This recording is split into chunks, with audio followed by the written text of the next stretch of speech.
ஆசிரியர்கள் அனைவருக்கும் வணக்கம். தமிழக பள்ளிக்கல்வித்துறை மற்றும் உள்ளடக்கிய கல்வி இணைந்து வழங்கும் சைகை மொழி பயிற்சிக்கு உங்கள் அனைவரையும் வரவேற்கிறோம். இன்றைக்கி சைகை மொழி பயிற்சியில் நம்ம என்ன பார்க்க போகிறோம் அப்படின்னா அட்ஜெக்டிவ்ஸ் ADJEBES அட்ஜெக்டிவ்ஸ் அப்படிங்கிறத அட்ஜெக்டிவ்ஸில் பார்த்திங்க அப்படின்னா நிறைய சயின்ஸ்லாம் இருக்குது. அது எல்லாத்தையும் நம்ம எப்படி பயிற்சி பண்ணலாம் அப்படிங்கிறதுக்காக சொல்லித்தரத்துக்காக நமக்கு வந்திருக்காரு ஒரு காது கேளாத வாய் பேச முடியாத சைன் லாங்குவேஜ் தெரிஞ்சவர் ஒருத்தர் வந்திருக்காரு. அவர் நமக்கு என்ன சொல்லி தரப்போகிறார் அப்படின்னா இந்த அட்ஜெக்டிவ்ஸில் உள்ள ஒவ்வொரு வார்த்தைக்கும் எப்படி நம்ம சைனில் பண்ணலாம், சைன் லாங்குவேஜில் எப்படி அதை நம்ம சொல்லலாம் அப்படிங்கிறதுக்கு சொல்லிக் கொடுக்கறதுக்காக நம்ம கூட வந்திருக்காரு. அவர் நம்ம ஸ்டுடியோவுக்கு வெல்கம் பண்ணுறோம். ஃபஸ்ட்டு அவரோட பேர் என்ன கேட்கலாம். சரிங்களா? உங்கள் பேர் என்ன? SUGUMAR. இவர் பேர் என்ன சொல்லியிருக்காரு? சுகுமார் அப்படின்னு சொல்லியிருக்காரு. அவர் இன்றைக்கி நமக்கு ஸ்டுடியோக்கு வந்திருக்காரு. அவர் நமக்கு என்ன சொல்ல போகிறார் அப்படின்னா அட்ஜெக்டிவ்ஸ் அப்படிங்கிறதுல நிறைய அட்ஜெக்டிவ்ஸ் இருக்குது, வேர்ட்ஸ்லாம் இருக்குது. அது ஒவ்வொன்றுத்துக்கும் என்னென்ன சைன் அப்படிங்கிறத சொல்லுவார். நான் ஒரு சைன் லாங்குவேஜ் இன்டர்பிரட்டராக நான் என்ன செய்ய போகிறேன் அப்படின்னா அவர் சொல்கிறத உங்களுக்கு எக்ஸ்பிளைன் பண்ணி காமிக்கிறேன். அதுக்கு என்ன எக்ஸாம்பிள், அது எப்படி நீங்கள் வகுப்பறையில் உங்கள்கிட்ட படிக்கக்கூடிய செவித்திறன் கூடிய மாற்றுத்திறனாளி மாணவர்கள்ட்ட எப்படி நீங்கள் அதை பயிற்சி பண்ணலாம் அப்படிங்கிறத எக்ஸ்ப்ளனேஷனோட நான் சொல்கிறேன். நான் உங்களுக்கு புரியுதுங்களா? விளக்கமாக உங்களுக்கு சொல்கிறேன். அவர் என்ன நமக்கு சொல்லுவார், சைனில் மட்டும் சொல்லுவார். அதை நான் உங்களுக்கு விளக்கமாக சொல்ல போகிறேன். சரிங்களா? ஃபஸ்ட்டு என்ன பார்க்க போகிறோம் அப்படின்னா அட்ஜெக்டிவ்ஸில் நம்ம என்ன பார்க்க போகிறோம் சைன் லாங்குவேஜில் அப்படின்னா பிரைட். இங்கே பாருங்கள், BRIGHT பிரைட். பிரைட். ஸோ பாருங்கள், பிரைட்டாக இருக்காங்க. என்ன சைன்ஸ் தெரியுங்களா? பிரைட். இதுக்கு நீங்கள் பிரைட் அப்படிங்கிறதுக்கு எக்ஸாம்பிளாக சொல்லலாம், என்னென்னலாம் சொல்லலாம் சொல்லுங்கள் பார்க்கலாம். ஸோ ஃபஸ்ட் என்ன அப்படின்னா அந்த ஒரு ஏரியா இருக்குது, உங்கள் கிளாஸ் ரூம் பார்த்திங்க அப்படின்னா அதை லைட்ஸ் எதாவது போட்டுருங்க அப்படிங்கிறப்போ என்ன சொல்லலாம், அதை நீங்கள் நல்லா பிரைட்டாக இருக்குது அப்படி சொல்லலாம். இல்லை மாணவர்களை நீங்கள் பார்த்து நல்லா பிரைட் ஸ்டூடெண்ட்னா நீங்கள் நல்லா பிரைட்டாக படிக்கிறேன், நல்லா ஷைன் ஆவான், நல்லா படிக்கிறான் அந்த பையன், நல்லா படிக்கிறான். அப்போ அந்த பையனுக்கு பிரைட்டாக ஃப்யூச்சர் இருக்குது. ஃப்யூச்சருங்க பாருங்கள், ஃப்யூச்சருக்கான சைன். ஸோ அந்த பிரைட். சில பேர் பார்த்திங்க அப்படின்னா ட்ரெஸ்ஸிங்லாம் சென்ஸ்லாம் நல்லா சூப்பராக போட்டு வந்திருப்பாங்க. பார்க்குறதுக்கு எல்லாரையும் விட அந்த பையன் மட்டும் பார்த்திங்கன்னா நல்லா பிரைட்டாக இருப்பான். புரியுதுங்களா? இல்லை உங்கள் வகுப்பறையில் பார்த்திங்க அப்படின்னா நீங்கள் நல்லா டெக்கரேட்லாம் பண்ணியிருக்கீங்க, நல்லா பெயிண்டிங்லாம் இருக்குது அப்படிங்கிறப்போ பார்க்குறதுக்கு நல்லா பிரைட்டாக இருக்குது. So bright bright. அது என்ன காமிப்பீங்க, கை மூடிக்கோங்க உங்கள் கிட்டக்க. அப்போ என்ன சொல்கிறப்ப என்ன ஆகுது அப்படின்னா விரிச்சிருங்க அப்படியே. சரிங்களா? அதாவது இப்போ க்ளோஸில் இருக்கா, இங்கே பாருங்கள், ஃபஸ்ட்லேயும் செய்கிறேன் பாருங்கள். இப்படி வச்சிட்டோமா, அப்படியே விரிக்கிறீங்க. பிரைட். நல்லா பிரைட்டாக இருக்கேன். அப்போ உங்கள் ஃபேஸில் என்ன காமிக்கணும், லைட்டாக எக்ஸ்ப்ரெஷன் காமிக்கணும். நல்லா பிரைட்டாக இருக்க மாதிரி உங்கள் ஃபேஸ் அப்படியே ஒரு ஆச்சரியமாக பார்க்குற மாதிரி பிரைட். ஒரு சிரிப்போட பிரைட்டாக இருக்கு, நல்லா பிரைட். அதான் பிரைட் அப்படிங்கிறதுக்கான சைன். சரிங்களா? நெக்ஸ்ட் என்ன பார்க்க போகிறோம் அப்படின்னா சாஃப்ட். இங்கே பாருங்கள், சாஃப்ட். SOFT. சாஃப்ட். என்ன பண்ணுறீங்க, சாஃப்டாக இருக்குது பாருங்க. எதாவது சாஃப்ட்னா உங்கள் கையில் ஒரு காட்டன் இல்லை ஒரு பெட் எதாவது இருக்குது, இல்லை எதாவது பஞ்சில் இருக்குது அப்படின்னு வச்சுக்கோங்களேன். அது சாஃப்டாக இருக்குது. நீங்கள் ப்ரெஸ் பண்ணிங்க என்ன ஆகுது, அந்த மெட்டீரியல் சாஃப்டாக இருக்கும். சாஃப்ட். இதுக்கு நம்ம எப்படி எக்ஸாம்பிளாக சொல்லலாம், ஏதாவது பையனை பார்க்குறீங்க அப்படின்னா அந்த பையன் ரொம்ப சாஃப்டான பையன்டாங்க, அவன் ரொம்ப கைண்டான சாஃப்டான பையன், அமைதியான பையன். ஸோ சாஃப்டாக இருக்கும். சண்டை போட்டுக்காதீங்க, சாஃப்டாக போயிடுங்க, ஸ்மூத்தாக போயிடுங்க, பீஸ்ஃபுல்லாக ஆகிடுங்க. இது சாஃப்ட். இங்கே பாருங்க, சாஃப்டாக இருக்குது. இப்போ அது சேர் எதாவது வாங்குறீங்க அப்படின்னா அந்த சேரில் உட்காருங்க. சேரில் உட்காந்து பார்த்தீங்கன்னா நல்லா கம்ஃபர்டபுளாக இருக்குது, சாஃப்டாக இருக்குது. அதில் உள்ள குஷன்ஸ்லாம் என்ன ஆகுது அப்படின்னா உங்களுக்கு உட்காரப்போ சாஃப்டாக இருக்குது. புரியுதுங்களா? பையனை பார்த்து பேசுகிறப்போ அவன் சாஃப்ட். எப்போவுமே என்னென்னா சாஃப்ட் நேச்சர். அப்போ நீங்கள் எதுக்கு சொல்லலாம் அப்படின்னா அந்த இடத்துல இந்த சாஃப்ட் அப்படிங்கிற வேர்டை பார்த்துக்கணும். அப்போ சைன் என்ன சாஃப்ட்டுக்கு, இது நீங்கள் என்ன பண்ணுங்கள், அதாவது ஒரு ஃபர்னிச்சராக இருக்குது, இல்லை ஒரு திங்ஸ் ஏதாவது ஆப்ஜெக்ட் இருக்குது அப்படின்னா அப்போ நீங்கள் இது மாதிரி சொல்லிக்கலாம். இல்லை பர்சனை ஏதாவது காமிச்சு சொல்கிறீங்க அப்படிங்கிறப்போ அப்போ என்ன சொல்லிக்கலாம், அப்போயும் இதுமாதிரி சாஃப்ட் அப்படிங்கிற சொல்லிக்கலாம். எப்படி நீங்கள் இமேஜின் பண்ணுவீங்க அப்படின்னா கையில் ஏதோ ஒரு பஞ்சு ஏதாவது இருக்குதுன்னு வச்சுக்கோங்களேன், ஏதோ மெட்டீரியல் இருக்குது சாஃப்டாக உள்ளது, அதை நீங்கள் ப்ரெஸ் பண்ணுறீங்க, அது என்னாகுது இப்படி போயிட்டு வரும். ஸோ அது சாஃப்ட். ப்ராக்டிஸ் பண்ணிட்டீங்களா எல்லோரும்? ஈஸியாக இருக்கா? நம்ம அடுத்து என்ன பார்க்க போகிறோம், ஹார்டு. ரொம்ப ஹார்டு. பாருங்கள், இந்த இடம் உங்கள் ஷோல்டரில் இப்படி காமிச்சிட்டு இப்படி காமிக்கணும், ஹார்டு. இதுவும் காமிக்கலாம். ஸோ ரொம்ப ஹார்டுப்பா. இப்படி கை வச்சுக்கோங்க. இந்த ஷோல்டரில் இந்த இடம் பார்த்தீங்களா, இங்கே இப்படி கை வைப்பாங்க, ரொம்ப ஹார்டுப்பான்னு. இப்போ நீங்கள் ஒரு வெயிட் ஏதாவது தூக்குறீங்கன்னு வச்சுக்கோங்க. இமேஜின் பண்ணிக்கோங்க, இந்த பெரிய வெயிட்டை தூக்கிட்டு போகிறீங்க. அப்போ கொண்டு போய் வச்சிட்டிங்க. வச்சதுக்கப்புறம் பார்த்திங்க அப்படின்னா உங்களுக்கு ஷோல்டரில் எனக்கு ரொம்ப அப்படின்னா பெயினாக இருக்குது. எதுக்கு பெயினாக இருக்குது? அது திங்ஸ் வந்து ரொம்ப ஹார்டாக உள்ள திங்ஸ், ரொம்ப வெயிட் அதிகமாக உள்ள தூக்கிட்டு போனதெல்லாம் உங்களுக்கு என்னாகுது? பெயின் வருது இந்த இடம்லாம். ஸோ என்னாகுது அப்படின்னா இந்த இடம் ரொம்ப ஹார்டு. அப்படி என்னாகுது? ரொம்ப ஹார்ட். இப்போ இதை வந்து வகுப்பறையில் எப்படி நீங்கள் பயன்படுத்தலாம் அப்படின்னா, சில கொஷினுக்குலாம் ஆன்சர்லாம் பார்த்திங்க அப்படின்னா நிறையா இருக்குது அப்படின்னா, அப்போ வந்து சொல்லுவாங்க மாணவர்கள் என்ன சொல்லலாம், இது நிறையா இருக்குது, ரொம்ப ஹார்டாக இருக்குது, படிக்க முடியல அப்படிம்பாங்க. அப்போ அந்த ஹார்ட் அப்படிங்கிற வேர்டை யூஸ் பண்ணுவாங்க. இல்லை நீங்கள் என்ன சொல்லலாம் மாணவர்கள்ட்ட, இது நிறையா இருக்கும், கொஞ்சம் ஹார்டாக தான் இருக்கும், ஆனால் என்ன பண்ணணும், நீங்கள் அதை முயற்சி பண்ணி என்ன பண்ணிக்கணும், படித்து தான் ஆகணும். ஹார்டாக இருக்குது அப்படின்னு அந்த கொஷினை படிக்காமல் விட்டுறக்கூடாது, தூக்கி போட்டக்கூடாது. நீங்கள் என்ன பண்ணணும், முயற்சி பண்ணி அந்த கொஷினுக்கான ஆன்சர் என்ன பண்ணணும், ஃபுல்லாக படிக்க தான் செய்யணும். கஷ்டமாக தான் இருக்கும், நீங்கள் என்ன பண்ணணும், முயற்சி பண்ணி தான் ஆகணும் அப்படிங்கிறதுக்கு நீங்கள் சொல்லலாம். ஸோ ஹார்ட், இது ஹார்ட். இல்லை வந்து என்ன பண்ணுங்க, ஏதோ ஒரு ஃபர்னிச்சர் ஏதோ ஒன்று தூக்க சொல்கிறீங்கன்னு வச்சுக்கோங்களேன், ஒன்று வெயிட்டை தூக்கிட்டு அங்கேருந்து ஒரு இடத்த இங்கேருந்து அடுத்த இடத்துக்கு மூவ் பண்ணுறீங்க. ஸோ அதை அப்படியே மூவ் பண்ணுறீங்க. அப்போ அது முடியல, இப்போ ரொம்ப ஹார்டாக இருக்குது, ரொம்ப வெயிட்டாக இருக்குது, என்னால் முடியலப்பா, இது தூக்கி இங்கே வைக்கணும்னா, அப்போ ஹார்ட். சரிங்களா? ஈஸியாக இருக்கா? இப்போ சொன்ன எல்லாத்தையும் பயிற்சி பண்ணுங்கள். அடுத்தது என்ன பார்க்க போகிறோம்? COMMON. எல்லாருக்கும் என்னென்னா சேம், காமன். எல்லோரும் என்னென்னா காமன். இன்னொரு காமன் இருக்குது சைன் என்னென்னா காமன். எல்லாம் சேம், காமன். அது இங்கே ஒன்று இருக்குது, இங்கே ஒன்று இருக்குது, ரெண்டுமே என்ன பண்ணுறீங்க, சேமாக கொண்டு வந்துடுறீங்க, காமன்.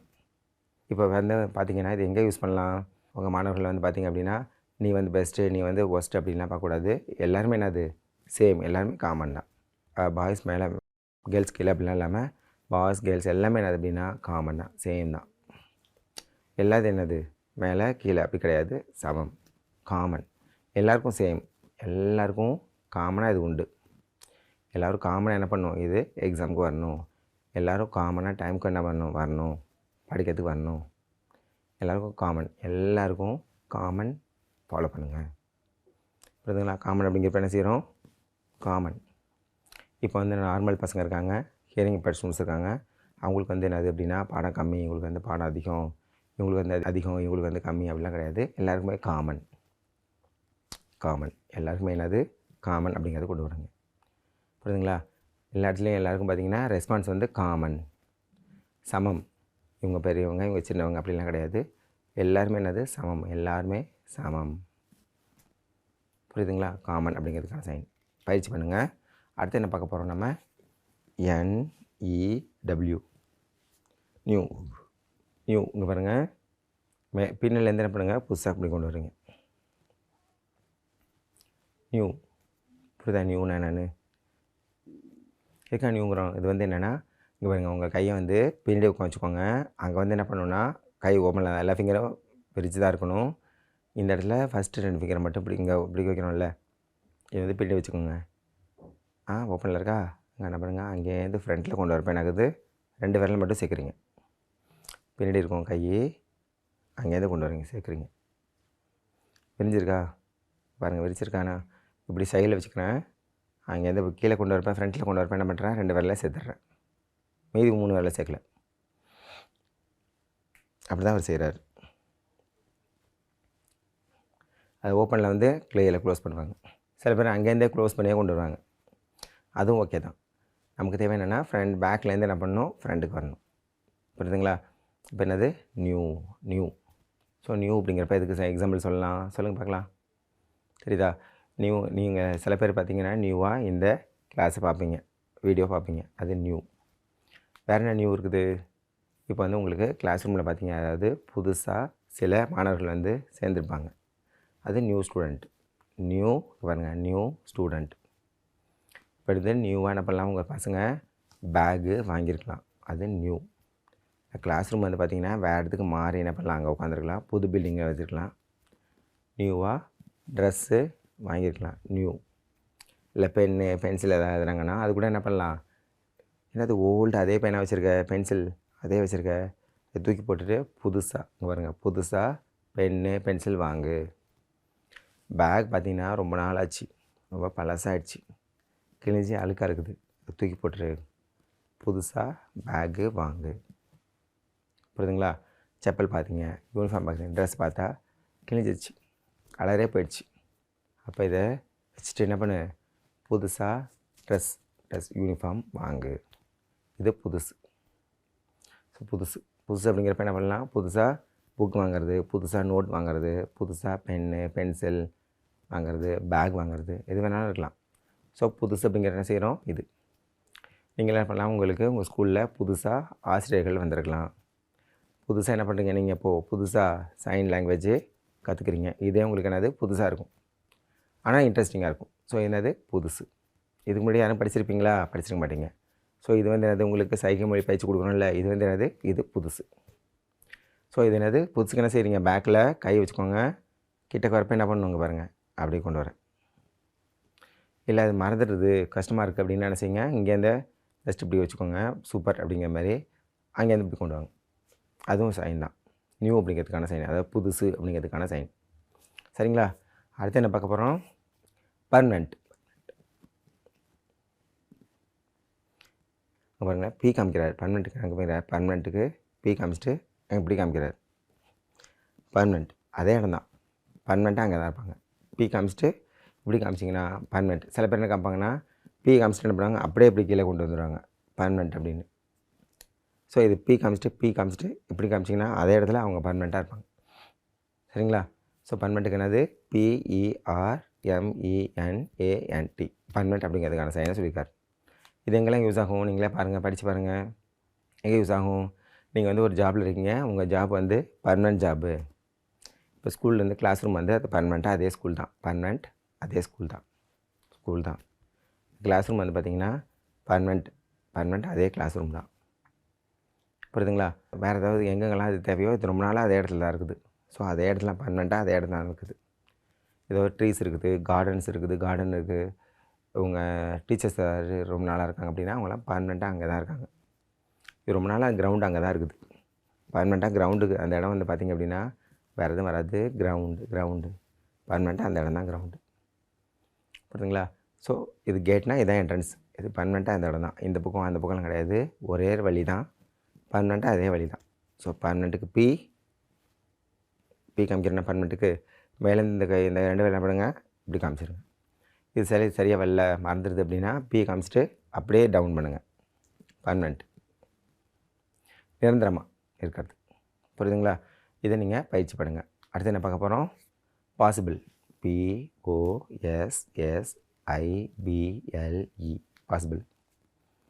பாசிபிள். ஒன்றும் முடியுமா? என்னால் முடியும். என்னால் முடியாதுப்பா. அப்போ ரெண்டு விதமான எனக்கு ஆன்சர் சொல்லலாம். ஸோ பாசிபிளா அப்படின்னு சொல்லி என்ன பண்ணுறோம், இது வந்து ஒரு கொஷின் டைப்பு. ஸோ கொஷினாக கேட்குறீங்க, பாசிபிளா, உன்னால் முடியுமா? என்னால் முடியும். அப்போ என்னால் முடியாதுப்பா, என்னால் முடியாது. அதுக்கு இப்படி காமிச்சிடுவாங்க. முடியும் அப்படின்றப்ப என்ன பண்ணலாம் அதுக்கு. ஸோ பாசிபிளுக்கு POSSIBLE முடியுமா? அப்போ என்னது அப்படின்னா, நீங்கள் என்ன பண்ணலான்னா, ஒரு எக்ஸாம் இருக்குது, உங்கள் மாணவர்கள்ட்ட என்ன சொல்கிறீங்க அப்படின்னா, நிறைய இருக்குது, உன்னால் படித்து எழுதுவியா, நாளைக்கு எழுதுவியா எக்ஸாமு, நீ ஒன்றும் படிக்கலை, நான் வீட்டில் போய் படிச்சிடுவேன், நாளைக்கு எழுதுவியா, இவ்வளோத்தையும் எழுதுவியா, என்னால் முடியும், நான் முடியும், நான் முடிச்சிடுவேன், நாளைக்கு பார்ப்போம். ஸோ இப்போ என்னது, ஸ்கூல் ரிலேட்டடாக படிக்கிறப்போ இப்படி. இல்லை ஏதாவது ஒரு பேக் ஏதாவது கொடுக்குறீங்க, இல்லை ஏதாவது வெயிட் ஏதாவது தூக்கணும். சில பேர் நானே ஒரு ஆளே தூக்குறேன் அப்படின்னு தூக்க வருவாங்க. உன்னால் முடியாது, இல்லை என்னால் முடியும், நான் தூக்குறேன் பாரு அப்படின்னு அப்படியே தூக்கி கொண்டு போய் அந்த இடத்துல வைப்பாங்க. புரியுதா? அது பாசிபிள். என்னால் முடியும். இப்போ நீ தனியாகவே வீட்டுக்கு போயிடுவியா? நான் தனியாகவே வீட்டுக்கு போயிடுவேன். முடியுமா உன்னால்? நான் போயிடுவேன், எனக்கு யாரும் ஹெல்ப் தேவையில்லை, நான் ஒரு நாள் என்ன பண்ணுவேன், நான் போயிடுவேன் ஃபாஸ்ட்டாக, நான் பாசிபிள், என்னால் முடியும். புரியுதுங்களா? நீ அடுத்து என்ன படிக்க போகிறேன் நான் அப்படின்னா, வேறு ஏதாவது ஒரு ஹையர் ஸ்டடீஸ் படிக்க போகிறேன், நான் பெரிய வேலைக்கு போகிறேன், உன்னால் முடியுமா? என்னால் முடியும், நான் அந்த வேலைக்கு நான் படித்து முடிச்சுட்டு அந்த வேலைக்கு நான் போவேன் கண்டிப்பாக, நீ பாரு, என்னால் முடியும். ஸோ பாசிபிளா? அப்போ அதுக்கு வந்து கொஸ்டின் டைப் சொன்னப்போ ஆன்சர் வந்து என்ன சொல்லலாம், நீங்கள் பாசிபிள் உணர முடியுமா, அதை எடுத்து அங்கே வைக்க முடியுமா? அப்பா என்னால் முடியப்பா, அது ஹெவியாக இருக்குது, என்னால் முடியாது, வேணா அவனை சொல்லும்பாங்க, அவன் தூக்கி பார்ப்பா, என்னால் முடியும், இது ஈஸி சிம்பிள், அதை தூக்கி அந்த வச்சுருவான். ஸோ அது வந்து பாசிபிள். புரியுதுங்களா? பாசிபிளுக்கான சைனு. இதை நீங்கள் பயிற்சி பண்ணுங்கள். அடுத்து என்ன பார்க்க போகிறோம் நம்ம அப்படின்னா, ஆப்போசிட். OPPOSITE opposite. பாருங்கள், ஆப்போசிட்டுக்கான சைனை பாருங்கள். இங்கே ரெண்டு விரல் இப்படி வச்சுக்கோங்க, இதுமாதிரி ரெண்டுமே கரெக்டாக ஸ்ட்ரைட்டாக இருக்குது. இது வந்து நீங்கள் ஆப்போசிட்டில் மாற்றணும் அப்படிங்கிறப்போ இப்படி போகுது. அது லெஃப்ட் ஹேண்டு ரைட் சைடும் ரைட் ஹேண்ட் லெஃப்ட் சைடும் வருது ஆப்போசிட். இது 2 பேரும் என்ன பண்ணுறீங்க அப்படின்னா இப்படி உட்காந்துருக்கீங்க, 2 பேரும் ஆப்போசிட் அப்படியே மாறுங்க. உங்கள் வீடு எங்கே இருக்குது? அவங்க வீடு இருக்குல்ல, அவங்க வீடுக்கு அப்படியே ஆப்போசிட்டு எங்கள் வீடு.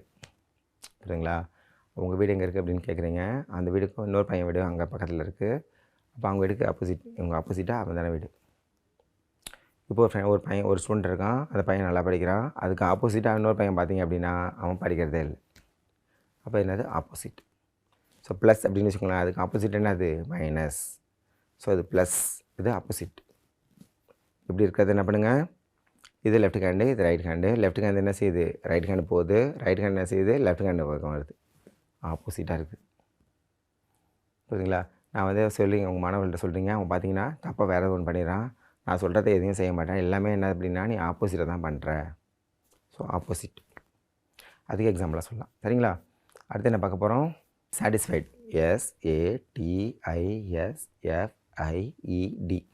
சாட்டிஸ்ஃபைட் பாருங்கள். சாட்டிஸ்ஃபைட் அது பண்ணுங்கள். என்ன பண்ணுங்கள் அப்படின்னா உங்களோட ரைட் ஹேண்ட் வந்து மேலேயும், அதாவது உறுதிமொழி சொல்லுவாங்க பார்த்தீங்களா, அங்கே பாருங்கள், மேலே எப்படி வச்சுக்கோங்க. லெஃப்ட் ஹேண்ட் வந்து கீழே வச்சுக்கோங்க. சாட்டிஸ்ஃபைட். சாட்டிஸ்ஃபைட். சாட்டிஸ்ஃபைடாக உங்களுக்கு சாட்டிஸ்ஃபைடா? சாட்டிஸ்ஃபைட். இப்போ ஏதாவது ஃபங்க்ஷன் போகிறீங்க, அங்கே போய் சாப்பிட்றீங்க, உங்களுக்கு ஃபங்க்ஷன்லாம் இருந்ததா? சாட்டிஸ்ஃபைடாக இருந்தது. உங்கள் ஸ்கூலில் ஃபங்க்ஷன் வைக்கிறீங்க, ஆனுவல் டே வைக்கிறீங்க, ஏதோ ஃபங்க்ஷன் நடக்குது அப்படின்னா அவங்கள்ட்ட என்ன செய்கிறீங்க, அவங்க மாணவர்கள்ட்ட கேட்குறீங்க, எல்லாம் பிடிச்சிருந்ததா, நல்லா ஹாப்பியாக இருந்ததா? எல்லாருக்கும் சாட்டிஸ்ஃபைடாக இருந்தது. Happy satisfied. சரிங்களா? அவங்க படித்து முடிச்சோன்னே உங்கள் மாணவர்கள்ட்ட கேட்குறீங்க, எல்லாம் வந்ததுக்கு இன்றைக்கி காலைல வந்து ஈவினிங் போகிறீங்க, வந்ததுக்கு எல்லாம் கற்றுக்கிட்டிங்களா, நல்லா சாட்டிஸ்ஃபைடாக இருந்ததா உங்களுக்கு? திருப்தியாக இருந்தது, ஹாப்பியாக இருந்தது. சாட்டிஸ்ஃபைடுக்கு என்ன பண்ணுறீங்க, ஒரு கை மேலே ரைட் ஹேண்ட் மேலே வச்சுக்கோங்க. அதாவது இந்த கையை வந்து பாருங்கள், இப்படி காமிக்கிற பாருங்கள், எப்படி வச்சுக்கோங்க. லெஃப்ட் ஹேண்ட் என்னது, அந்த தம்பிங்கர் வந்து பட வேணாம், இது எங்கே சாட்டிஸ்ஃபைட். அப்போ வந்து நீங்கள் கண்ணை கொஞ்சம் மூடி சாட்டிஸ்ஃபைடாக காமிக்கலாம். திருப்தியாக இருக்குது உங்களுக்கு. புரியுதுங்களா? திருப்தியாக இருக்குது. அப்போ நீ சொல்லிக் கொடுத்த வீடியோ எல்லாத்தையும் நீங்கள் சைன் எல்லாத்தையும் ப்ராக்டிஸ் பண்ணுங்கள். கடைசியாக உங்களுக்கு எப்படி இருக்கணும்? திருப்தியாக இருக்கணும். அப்பா எல்லாம் சொல்லலாம் புரிஞ்சுது, நல்லா எங்களுக்கு சைகை மொழி சொல்லிக் கொடுத்தாரு, நல்லா இதை நாங்கள் பயிற்சி பண்ண போகிறோன்னு உங்களுக்கு திருப்தி வரணும். சரியா? இன்றைக்கி சைகை மொழி பயிற்சியில் உங்களுக்கு நான் அட்ஜெக்டிவ்ஸ் ரிலேட்டடாக என்னென்னலாம் வேர்ட்ஸ் இருக்குது, அதை எப்படி நம்ம சைன் லாங்குவேஜில் சொல்லலாம் அப்படிங்கிறதுக்காக நம்ம இடத்துக்கு வந்து நம்ம மிஸ்டர் சுகுமார் அப்படிங்கிறதுக்கு வந்து என்ன பண்ணார் அப்படின்னா ஒவ்வொரு வார்த்தையும் சைன் லாங்குவேஜில் எப்படி சொல்லலாம் அப்படிங்கிறத சொன்னார். நான் அதை உங்களுக்கு எல்லாம் கிளியராக உங்களுக்கு எக்ஸ்ப்ளனேஷன் பண்ணி கொடுத்தேன். நான் உங்களுக்கு சென்டென்ஸ் எல்லாத்தையும் ஃப்ரேம் பண்ணுறது எப்படிலாம், அடுத்தது எப்படி நீங்கள் உங்கள் மாணவர்கள்லாம் அதை பயிற்சி பண்ணலாம் அப்படிங்கிறத எல்லாத்தையும் உங்களுக்கு சொல்லிக் கொடுத்தேன். உங்களுக்கு எல்லாேருக்கும் புரிஞ்சிருக்கும்னு நினைக்கிறேன். நம்ம அடுத்த வீடியோவில் என்ன பண்ணுறோம் அப்படின்னா இன்னும் நிறையா உங்களுக்கு சைன் லாங்குவேஜ் சொல்லித்தரேன் நான். இன்றைக்கி வீடியோ பார்த்து நீங்கள் எல்லாம் என்ன பண்ணுங்கள், நல்லா பயிற்சி பண்ணுங்கள். தொடர்ந்து எங்களோட சைன் லாங்குவேஜ் வீடியோஸ் எல்லாத்தையும் பாருங்கள், ரொம்ப பயனுள்ளதாக இருக்கும். இன்றைக்கி வீடியோ நீங்கள் பார்த்த உங்கள் அனைவருக்கும் எங்களுடைய நன்றி.